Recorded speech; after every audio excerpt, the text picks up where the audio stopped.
아브라함은 조카 롯을 구출했지만 아무 보상도 얻지 못한 채 어쩌면 그러한 전쟁에 참여한 일로 인해서 보복의 위험이나 또 여러 가지 어려움 가운데 노출되어 있다라고도 볼 수 있습니다. 이어진 오늘 본문 15장을 보면은 하나님께서는 아브라함에게 보호와 보상을 약속해 주시죠. 아브라함아 두려워하지 말아라. 나는 너의 방패다. 너가 받을 보상이 매우 크다.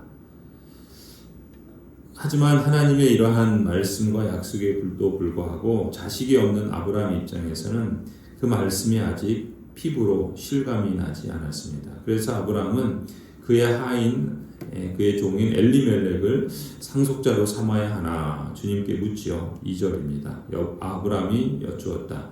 주나의 하나님, 주님께서는 저에게 무엇을 주시렵니까? 저에게는 자식이 아직 없습니다. 저의 재산을 상속받을 자식이라고는 다마스쿠스 녀석 엘리에셀 뿐입니다. 주님께서 저에게 자식을 주지 않으셨으니 이제 저의 집에 있는 이 종이 저의 상속자가 될 것입니다. 이러한 아브라함의 대답에 대해서 하나님께서는 아주 분명하게 말씀하시죠. 4절입니다. 그 아이는 너의 상속자가 아니다. 너의 몸에서 태어날 아들이 너의 상속자가 될 것이다.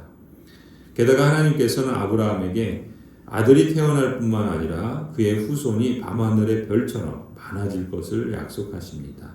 5절에 주님께서 아브라함을 데리고 바깥으로 나가서 말씀하셨다. 하늘을 쳐다보아라. 너가 셀 수 있거든 저 별들을 세어보아라. 그리고는 주님께서 아브라함에게 말씀하셨다. 너의 자손이 저 별처럼 많아질 것이다.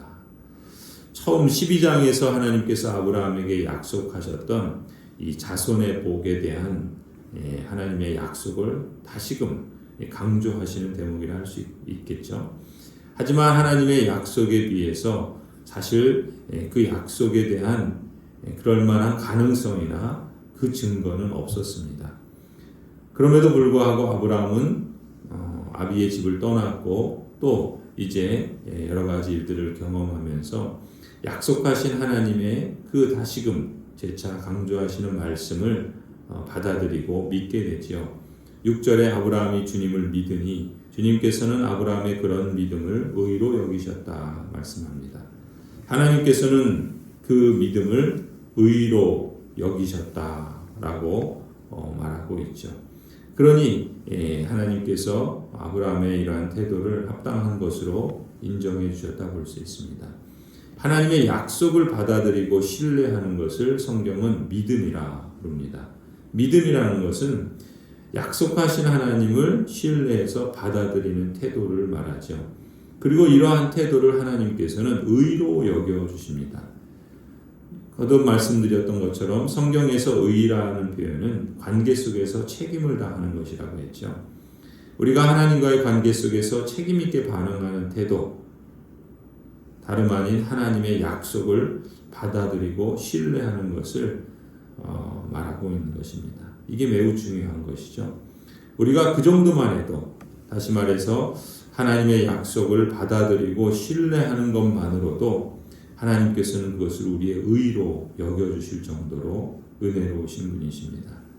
그리고 하나님께서는 12장에 약속하셨던 땅의 복도, 자손의 복만이 아니라 땅의 복에 대한 약속도 거듭 강조해 주십니다. 7절이죠. 나는 주다. 너에게 이 땅을 주어서 너의 소유가 되게 하려고 너를 바빌로니아 우르에서 이끌어내었다. 가나안 땅을 주시겠다고 말씀하시는 하나님의 약속을 사실 아브라함의 입장에서는 믿기가 쉽지 않았죠. 손에 잡히는 것이 없었기 때문에 더군다나 그것을 받아들이기는 쉽지 않은 상황 속에서, 하지만 이러한 하나님의 약속을 받아들이고 믿었습니다. 물론 여전히 현실은 눈에 보이는 증거가 아무것도 없었죠. 사실 우리도 그럴 때가 있습니다. 하나님께서 약속하시지만 그러나 그것이 구체적으로 또 손에 잡힐 정도로 증거가 보이지 않을 때가 있죠. 그때 아브라함 역시 또 다시 하나님께 여쭤보죠. 8절입니다. 주나의 하나님, 우리가 그 땅을 차지하게 될 것을 제가 어떻게 알 수 있겠습니까? 이 솔직한 질문에 대해서 하나님께서는 아브라함에게 답변해 주시죠. 9절입니다. 주님께서 말씀하셨다. 나에게 3년 된 암송아지 한 마리와 3년 된 암염소 한 마리와 3년 된 수양 한 마리와 산비둘기 한 마리와 쥐비둘기 한 마리씩을 가지고 오너라. 사실 하나님의 대답은 좀 난해합니다. 하나님께서는 직접적으로 아브라함이 물은 그 8절의 질문, 자신에게 약속하신 그 땅을 아브라함이 차지하게 될 것을 어떻게 알 수 있느냐라는 질문에 대해서 직접 대답하시기보다는 오히려 어떤 뭔가를 준비하라는 말씀으로 대답해 주시죠. 사실 우리에게도 그럴 때가 있습니다. 하나님께서 말씀하시고 그 말씀을 약속의 말씀으로 받았지만 현실에 아무런 증거가 보이지 않을 때, 그럴 때 우리가 어떻게 해야 하는가? 그럴 때는 달리 무엇을 할 것이 아니라 아브라함이 하나님께 여쭤본 것처럼 우리도 거듭 여쭤보고 솔직하게 질문하고 계속해서 알아야 할 것입니다. 하나님을 신뢰하고 믿고자 하는 마음으로 정직하게 묻는다면 그것은 불신이나 의심과는 다른 것이죠. 솔직한 질문에 대해서 하나님은 얼마든지 답변해 주시는 하나님이십니다. 그 답변이 사실 아브라함 입장에서 여전히 이해할 수 없고 또 다 받아들여지기 어렵지만 그러나 하나님이 말씀하신 그대로 아브라함은 순종하여 행하죠. 그래서 10절에 아브라함이 이 모든 희생 제물을 주님께 가지고 옵니다. 그리고 몸통 가운데를 쪼개어서 서로 마주보게 차려놓죠. 비둘기는 작아서 반으로 쪼개지는 않습니다. 그런데 정작 솔개들이 희생 제물의 위에 내려앉는 겁니다. 그래서 아브라함이 쫓아버리죠. 해가 지고 아브라함은 깊이 잠든 가운데 그 깊은 어둠과 공포가 그를 짓누르는 그런 상황 가운데 처하게 됩니다. 그때 하나님께서 아브라함에게 다시 말씀하시죠. 너는 똑똑히 알고 있거라. 너의 자손이 다른 나라에서 나그네 살이를 하다가 마침내 종이 되어서 400년 동안 괴로움을 받을 것이다. 그러나 너의 자손을 종살이하게 한 그 나라를 내가 반드시 벌할 것이며 그 다음에 너의 자손이 재물을 많이 가지고 나올 것이다. 그러나 너는 오래오래 살다가 고이 잠들어 묻힐 것이다. 너의 자손은 4대째가 되어서야 이 땅으로 돌아올 것이다. 아모리 사람들의 죄가 아직 벌을 받을 만큼 이르지는 않았기 때문이다. 하나님께서는 아브라함에게 사실 한 번에 모든 것을 다 알려주시지는 않습니다.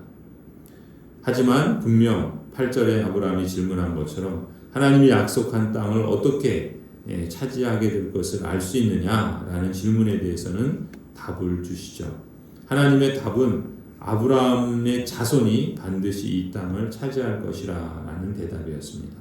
아브라함 자신은 어쩌면 그러한 약속에 오랜 시간을 기다려야만 했죠. 400년의 시간이 걸릴 것이고 또 그동안에 여러 가지 어떤 일들이 있을지를 하나님께서 말씀해 주십니다. 그리고 나서 이제 17절에 해가 지고 어둠이 짙게 깔리니 연기나는 화덕과 타오르는 횃불이 갑자기 나타나서 쪼개놓은 희생제물 사이로 지나가는 일이 발생합니다. 하나님께서는 이러한 의식을 통해서 아브라함에게 확신을 주시는 것입니다. 말하자면 하나님께서 아브라함과 약속을 하시는 아브라함 언약이라고 하는 것을 맺으시고 이제 하나님께서 자손의 복 또 땅의 복 하나님이 복의 근원이 되게 하시겠다고 약속하신 그 일들을 하나씩 성취해 가신다는 것을 말씀하시고 이루어 가시는데 비록 그 일은 아브라함 때가 아니라 400년이 지난 아브라함의 자손의 때에 성취될 것이요 또한 그것을 하나님께서 이루어 주실 것이다. 그러한 언약을 하나님께서 세우시고 그 세우신 언약은 반드시 하나님이 성취하신다라는 것을 확증해 주시기 위해서 희생제물들을 준비하게 하시고 그 희생제물들의 반을 갈라서 그 짙은 어둠 가운데 불이 그 제물들 쪼개놓은 희생제물 사이로 지나감으로써 하나님께서 말씀해 주시는 것이죠. 하나님이 언약하신 것은 반드시 이루신다라는 증거입니다. 만약에 그 언약을 이루지 않는다면 이 희생제물의 반이 쪼개어져서 그 사이에 불로 지나감으로써 태워버리듯이 언약을 깨뜨리고 언약을 지키지 않는 자에게는 이러한 일이 벌어지게 될 것이다 라는 것을 친히 보여주신 것이죠. 그러니까 하나님께서는 하나님 당신께서 언약하신 그 약속을 당신께서 친히 이루시고 성취하지 않는다면 하나님께서 지금 그 의식 가운데 횃불이 쪼개놓은 희생제물 사이로 지나가 다 태워버린 것처럼 당신도 그러하게 될 것이다 라고 하실 만큼 눈에 보이는 그러한 확증을 아브라함에게 주심으로써 하나님께서 아브라함과 세운 언약을 반드시 이루실 것을 이렇게 대답해 주신 것입니다. 그래서 18절에 바로 그날 주님께서 아브라함과 언약을 세우시고 말씀하시죠. 내가 이 땅을 이집트 강에서 큰 강 유프라테스에 이르기까지 너의 자손에게 주겠다. 하나님께서는 약속하신 것을 반드시 이루시고 성취하시는 하나님이십니다. 하나님은 19절 이후에 구체적인 땅의 경계까지 이제 아브라함에게 알려주시면서 하나님께서 아브라함과 맺으신 언약을 지키실 것이다 라는 것을 확증해 주시죠. 우리가 믿고 신뢰하는 하나님께서는 언약에 신실하신 분이십니다. 아브라함에게 맺으신 언약을 하나님께서 성취하시고 이루신 것처럼 지금도 예수 그리스도 안에서 우리에게 주신 그 약속의 성취와 또 이제 다시 그리스도의 재림을 통해서 완성하실 언약의 완성을 우리는 기다리고 소망하고 있죠. 하나님께서 약속하신 것을, 하나님께서 말씀하신 것을 받아들이고 믿는 것, 하나님은 그것을 우리의 의로 여겨주시며 그 언약 관계 속에서 하나님께서 신실하게 그 모든 것들을 이루시고 성취하시는 열심으로 행하듯이 우리 또한 언약의 당사자로서 하나님을 신뢰하고 의지하고 또 인내와 성실함으로 하나님을 기다리고 또 그 하나님의 완성의 날까지 우리 믿음의 여정들을 한 걸음 한 걸음 나가야 할 줄로 믿습니다.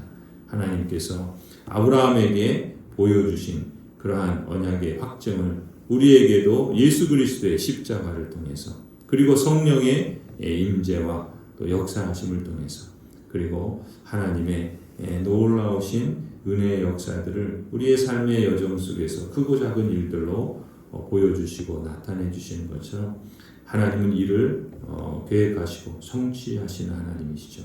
그 일을 지어 반드시 이루시는 하나님이십니다. 그러므로 우리도 하나님을 신뢰하며 환난을 당하거나 어려움 가운데 있을 때는 부르짖고 또한 하나님께서 우리에게 기쁨과 열매 주실 때는 감사하며 끝까지 믿음 가운데 또 하나님과 동행하는 그러한 삶이 되기를, 그래서 하나님의 나라를 갈망하며 더욱 하나님을 찬송하고 높이는 그러한 삶의 여정이 되기를 간절히 소원합니다.